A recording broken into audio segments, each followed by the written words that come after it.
श्री गुरु तेग बहादुर साहिब के 350वें शहीदी दिवस को समर्पित पंजाब सरकार की श्रद्धा और सत्कार से भरपूर पहल। पंजाब के 23 जिलों में गुरु साहिब के जीवन और बलिदान को दर्शाते light and sound show Srinagar, Gurdaspur, Faridkot और तख्त श्री दमदमा साहिब, तलवंडी साबो से अनंतपुर साहिब तक 4 महान नगर कीर्तन तथा 23, 24 और 25 नवम्बर को अनंतपुर साहिब में होने वाले भव्य समागमों में मुख्यमंत्री सरदार भगवंत सिंह जी मान की ओर से सभी को नतमस्तक होने का हार्दिक अनुरोध। आइए अपनी अटूट श्रद्धा और सत्कार के साथ इन समागमों का हिस्सा बनी।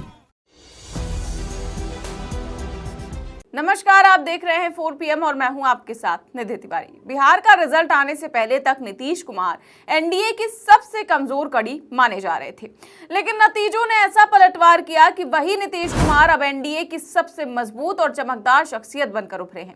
हालात ऐसे हैं कि जिन मोदी शाह को उम्मीद थी कि नीतीश को वो राजनीतिक साइडलाइन पर बैठा देंगे, आज वही नीतीश कुमार उनकी पूरी रणनीति को उलटते हुए भाजपा को दबाव में खड़ा कर चुके हैं। चुनाव परिणाम आने के बाद से बिहार की सियासत में सबसे बड़ा सवाल यही है कि अगला मुख्यमंत्री कौन होगा। जेडीयू के नेता तो खुलकर नीतीश कुमार के समर्थन में खड़े हो गए हैं, लेकिन भाजपा अब तक नीतीश के नाम पर अंतिम मुहर लगाने से बच रही है। यही अनिश्चितता और खींचतान पूरे माहौल को और भी ज्यादा दिलचस्प बना रही है। इसी बीच नीतीश कुमार ने एक ऐसी चाल चल दी जिसने अमित शाह की पूरी चाणक्य नीति पर पानी फेर दिया और मोदी को खामोश रहने पर मजबूर कर दिया। उनकी इस रणनीति ने पटना से लेकर दिल्ली तक राजनीतिक गलियारों में हलचल मचा दी है। दरअसल खबर यह है कि नीतीश ने मोदी शाह के सामने ऐसी शर्त रख दी जिसने मोदी शाह की बेचैनी बढ़ा दी। सोचिए, उसका असर अब ये हुआ कि आधी रात को चार्टर प्लेन से उनके जो नेता हैं, जेडीयू के जो नेता हैं, वो दिल्ली बुलाए गए हैं। तो आखिर वो कौन सी चाल है जिसने पूरी राजनीति को हिलाकर रख दिया है और नीतीश के किस शर्त ने मोदी शाह की धड़कनें बढ़ा दी हैं और क्यों अचानक से नीतीश के 2 खास नेताओं को पटना से दिल्ली बुलाया गया है, सब कुछ आपको बताएंगे अपने इस रिपोर्ट में। तो नीतीश कुमार की राजनीति को अगर किसी एक लाइन में समझना हो तो बस इतना कह दीजिए कि बिहार में चुनाव से ज्यादा रोमांच तो चुनाव के बाद शुरू होता है। और बम्पर जीत के बाद जो तस्वीर निकलकर सामने आई है उसने तो खुद लोकतंत्र को भी सोचने पर मजबूर कर दिया कि आखिर ये हो क्या रहा है। आमतौर पर जीतते ही नेता भागते हुए राज्यपाल के पास जाते हैं, फाइल पकड़ा दी जाती है, इस्तीफा सौंप दिया जाता है, विधानसभा भंग करने की सिफारिश कर दी जाती है और नई सरकार बनने की प्रक्रिया भी शुरू हो जाती है। लेकिन बिहार में तो परंपराओं का पोस्टमार्टम कर दिया गया है। यहाँ मुख्यमंत्री 17 नवंबर को राजभवन तो गए, लेकिन इस्तीफा देने नहीं, बल्कि ये बताने कि हम 19 को फिर से आएंगे, इस्तीफा देंगे। आज नहीं देंगे, आज तो बस मीटिंग है, आप 19 तारीख तक का इंतजार करिए। नीतीश की इसी चाल ने मोदी शाह की टेंशन बढ़ा दी। सवाल उठने लगे कि आखिर नीतीश ने ऐसा क्यों किया? क्या उनके मन में कोई प्लान चल रहा है या फिर उन्हें किसी बात का डर है? अब ये नया तरीका है या पुरानी यादों का बोझ, ये तो भविष्य बताएगा। लेकिन इतना तो तय है कि 17 नवंबर को इस मुलाकात ने राजनीति के जानकारों को भी कुर्सी पर सीधा बैठने को मजबूर कर दिया।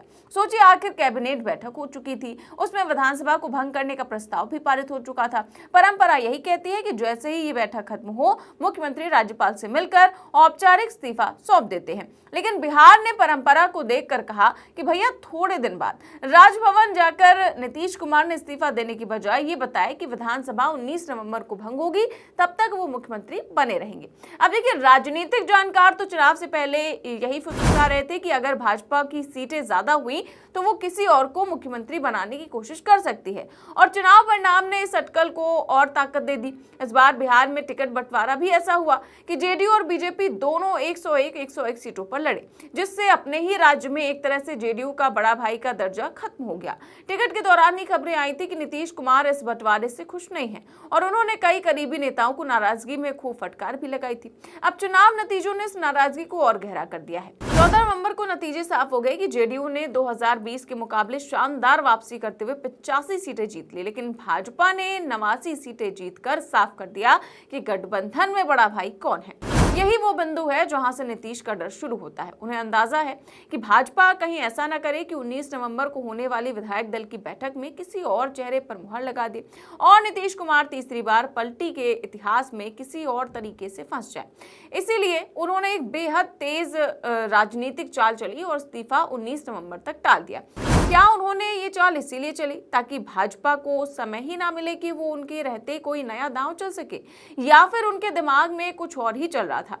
वहीं अब मोदी शाह को ये डर सता रहा है कि कहीं ऐसा तो नहीं कि नीतीश शपथ से पहले महागठबंधन से डील फाइनल कर रहे हो। अब देखिए, ये सब चल ही रहा था कि उधर मंत्री विजय चौधरी ने राजभवन से लौटने के बाद प्रेस को बताया कि 19 नवंबर से विधानसभा भंग मानी जाएगी और तब तक नीतीश प्रशासनिक काम देखते रहेंगे।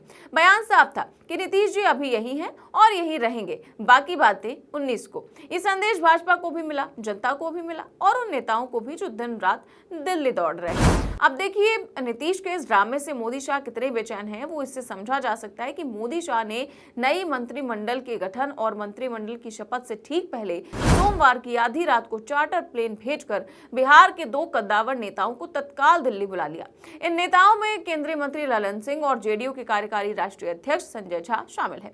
घटना ने बिहार के राजनीतिक गलियारों में हलचल मचा दी। सूत्रों से आ रही खबरों की माने तो मुख्यमंत्री नीतीश कुमार मंत्रिमंडल गठन से पहले कुछ कमिटमेंट चाहते हैं। उन्होंने भाजपा के सामने अपनी शर्तें रखकर बराबरी की लड़ाई छेड़ दी है, जिससे बीजेपी केंद्रीय नेतृत्व में हड़कंप मच गया है। बिहार के सियासी गलियारे से ये खबर सामने आ रही है कि नीतीश कुमार मंत्रिमंडल गठन से पहले कुछ कमिटमेंट चाहते हैं।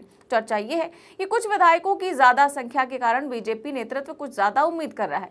नीतीश कुमार को जब पता चला तो उन्होंने सीधे ना कह दिया। इस स्थिति में मोदी शाह ने चार्टर प्लेन भेजकर केंद्रीय मंत्री ललन सिंह और जेडीयू के कार्यकारी राष्ट्रीय अध्यक्ष संजय झा को तत्काल दिल्ली बुला लिया। जब दिल्ली से फोन आए तो ये साफ हो गया कि मामला गंभीर है और कुछ बड़ा पकड़ा है। उनको ऐसे समय बुलाया गया जब बिहार में सरकार गठन की प्रक्रिया तेज रफ्तार पर थी। अब देखिए, ये पहली बार नहीं है जब मोदी शाह ने ये जानने की कोशिश की हो कि नीतीश के मन में क्या चल रहा है। रिजल्ट के अगले दिन से ही राजनीतिक महफिल लगने लगी थी। मुख्यमंत्री आवास तक पहुंचने वाली गाड़ियों की कतार देख लगता था कि मानो कोई बड़ा जलसा हो रहा है। सुबह 9 बजे से लेकर देर शाम तक नेता एक के बाद एक नीतीश से मिलने आते रहे। जीतने वाले विधायक भी आते रहे, हारने वाले भी आए, समर्थक नेता भी आए और स्थिति भांपने वाले नेता भी आए। इस दौरान लगभग 45 नेताओं ने नीतीश कुमार से मुलाकात की और सब ये जानने का प्रयास करते रहे कि अब आगे क्या होगा। वहीं इन मुलाकातों के बावजूद मुख्यमंत्री कौन होगा, ये सवाल हवा में लटका रहा, जिसने नीतीश कुमार को चाल चलने पर मजबूर कर दिया। अब देखिए, 19 नवंबर को एनडीए की अहम बैठक होने जा रही है। इस बैठक को इसलिए बेहद अहम माना जा रहा है क्योंकि अब इसी दिन फैसला होना है कि एनडीए विधायक दल किसे नेता चुनेंगे। जेडीयू भी उसी दिन अपने विधायक दल की बैठक करेगी और इसी मीटिंग में नीतीश कुमार को नेता चुने जाने की संभावना जताई जा रही है। दूसरी ओर शपथ ग्रहण की तैयारियां भी उसी गति से चल रही हैं जैसे किसी शादी वाले घर में समारोह के 2 दिन पहले चलती हैं। भाजपा प्रदेश अध्यक्ष दिलीप जायसवाल ने घोषणा कर दी कि 20 नवंबर को गांधी मैदान में मुख्यमंत्री और मंत्रियों का शपथ ग्रहण होगा और माहौल उत्सवी होगा। प्रधानमंत्री खुद शामिल होंगे और एनडीए शासित राज्यों के मुख्यमंत्री भी पहुंचेंगे। अब जब पीएम का कार्यक्रम शामिल हो तो तारीख और समय तय करने में कोई लचीलापन नहीं रहता, इसीलिए 20 नवंबर लगभग फाइनल है। जेडीयू के वरिष्ठ नेता विजय चौधरी ने भी इन तैयारियों की पुष्टि कर दी। अब राजनीति में अक्सर तैयारियां और फैसले समानांतर चलते हैं, पर बिहार में इस बार सब कुछ थोड़ा और दिलचस्प है।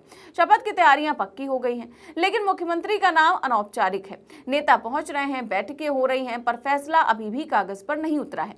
अब अगर चुनाव बाद की इस राजनीतिक बिसात को ध्यान से देखिए तो साफ झलकता है कि नीतीश कुमार अपनी नीति और अनुभव से इस खेल को नियंत्रित करने की कोशिश कर रहे हैं।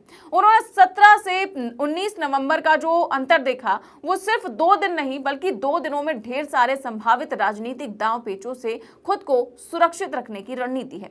उन्हें पता है कि भाजपा मजबूती में है, सीटें भी ज्यादा हैं और नए नेता के विकल्प पर चर्चा भी धीरे धीरे हवा पकड़ रही है। ऐसे में कोई भी राजनीतिक गलती उन्हें सीधे हाशिए पर धकेल सकती थी, लेकिन नीतीश राजनीति के पुराने खिलाड़ी हैं। वो जानते हैं कि सही समय का इंतजार करना, विरोधी को समय ना देना और फैसलों को अपने नियंत्रित दायरे में रखना ही उनकी ताकत है। यही कारण है कि उन्होंने राज्यपाल से मुलाकात तो की पर इस्तीफा नहीं दिया और यही वजह है कि आज भी एनडीए में मुख्यमंत्री पद की रेस में वही मुख्य दावेदार है। अब बिहार के लोग 20 नवंबर की प्रतीक्षा कर रहे हैं जब गांधी मैदान में एक बार फिर शपथ का मंच सजेगा। उत्साह भी है, संदेह भी है और बीच में हवा में तैरती ढेर सारी चर्चाएं भी। पर राजनीति के इस धुंध में इतना तो साफ है कि नीतीश कुमार ने एक बार फिर से साबित कर दिया है कि बिहार की राजनीति में उन्हें कम आंकना सबसे बड़ी भूल है। फिलहाल इस पूरे मामले पर आप क्या सोचते हैं, हमें कमेंट बॉक्स में अपनी राय जरूर दें। चैनल को सब्सक्राइब भी करें और ज्वाइन भी करें। नमस्कार।